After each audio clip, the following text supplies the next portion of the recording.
Welcome to our channel. आज का कहानी शुरू करने से पहले जल्दी से बेल आइकन को दबाकर हमारे चैनल को सब्सक्राइब कर दीजिए और नए नए कहानी देखने का मजा लीजिए। अब कुछ दिन ही बाकी है पूर्वी, उसके बाद मैं इंडिया लौट आऊंगी। तुमसे मिलने के लिए तुम्हारे घर जाऊंगी। हम दोनों मिलकर ढेर सारी बातें करेंगे।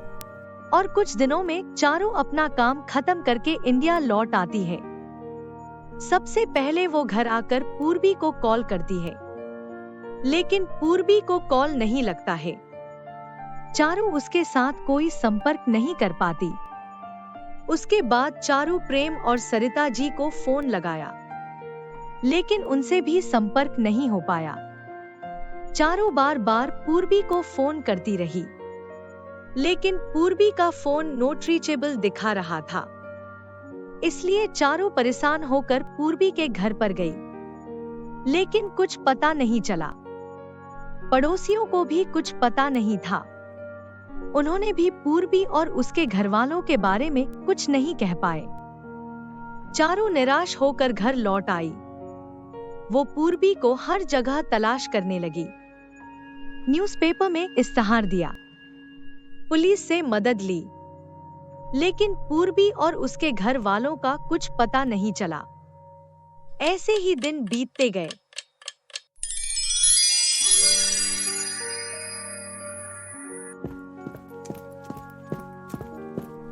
चाय लो चारू।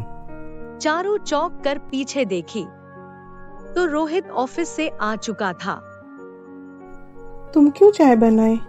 मुझे बोल देते, मैं बना लेती। मैं आज जल्दी घर आ गया तो सोचा कि अपनी पत्नी को थोड़ा मेरे हाथ से चाय बनाकर पिलाऊं। ऐसे इतना बुरा चाय नहीं बनाता हूँ मैं। रोहित की बातों से चारू मुस्कुराने लगी। चारू, तुम इस तरह हमेशा मुस्कुराती रहो, अच्छी लगती हो। मैं तुम्हें वैसे ही देखना चाहता हूँ जैसे तुम कॉलेज के समय में थी, चुलबुली और खुश मिजाज। मैं जानता हूँ तुम पूर्वी को लेकर हमेशा परेशान रहती हो। इन 7 सालों में तुमने उसे बहुत ढूंढने की कोशिश की, पर वो नहीं मिली।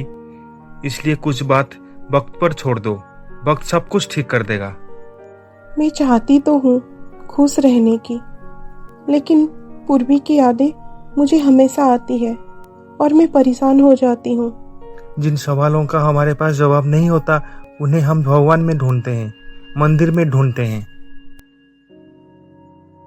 बस इसी सोच के साथ चारू और रोहित मंदिर चले गए। मंदिर से लौटने के समय, चारू, मुझे ऑफिस के काम से 15 दिन के लिए सिंगापुर जाना है। तुम और पीहू भी मेरे साथ चलो। ऐसे भी पीहू को समर वैकेशन की छुट्टी होने वाली है। तुम दोनों थोड़ा बाहर घूम आओगे तो तुम्हें भी अच्छा लगेगा और पीहू भी एंजॉय कर पाएगी। चारू ने हाँ कर दी। पीहू चारू और रोहित की 5 साल की बेटी है। वो पढ़ाई और चुलबुलेपन में नंबर 1 है। सिंगापुर जाने के बारे में सुनकर पीहू बहुत खुश हुई। गूगल में सर्च करके कहां कहां घूमना है, क्या क्या खाना है, सबकी एक लिस्ट बना डाली। लिस्ट देखकर चारू और रोहित मुस्कुराने लगे। चारू भी काफी दिनों के बाद खुश नजर आ रही थी। पीहू के साथ घूमने जाने का प्रोग्राम सचमुच बहुत अच्छा था। चारू ने धन्यवाद भरी नजरों से रोहित को देखा। जवाब में रोहित मुस्कुरा दिया। समझदार और सच्चे जीवन साथी के साथ जीवन काटना बहुत आसान हो जाती है। रात हो गई थी। चारू पीहू को सुलाकर खुद सोने के लिए आई। आधी रात में चारू पूर्वी के बारे में सोच के घबराकर उठ गई। उसे लगा कि जैसे पूर्वी बहुत ही मुसीबत में है। उसने बाजू में देखा तो रोहित सो रहा था। चारू बहुत देर तक सोफा में बैठी रही। कब अचानक से उसकी आंख लग गई उसे पता नहीं चला। सुबह उसकी फोन बजी और उसकी आंखें खोल गई। चारू जल्दी से फोन उठा लिया, कहीं रोहित का नींद ना खराब हो जाए। हेलो चारू।